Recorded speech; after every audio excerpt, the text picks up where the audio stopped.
来会当开始到南投市去看蜡叶、看樱仔咯。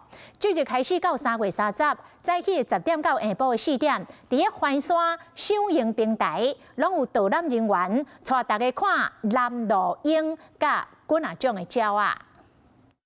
三山国家风管处副处长廖世飘、南投县长柯淑华和南投市长张家铁带领济来宾，共同宣告南投市欣赏毛叶季开始起鼓。那今年我们也特别邀请了10几所的国小的师生，那大家共同走出教室亲近大自然到户外来学习户外的一些生态保育的一个意识。在欣赏毛叶季的开幕活动内底，有安排制作南投樱的布红仔，各生态照管的游戏，嘛有邀请南投市社区产业联盟来当来卖家己社区的农特产。那我们会在这边先做一些鸟类的解说。赏樱步道呢，我们还会有我们的赏樱平台跟观测站。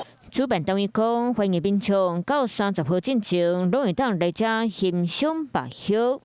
Hello， 我是林明瑞。想要抢先掌握最及时的新闻资讯吗？赶快订阅、按赞、开启小铃铛，锁定我们华视新闻的 YouTube 频道。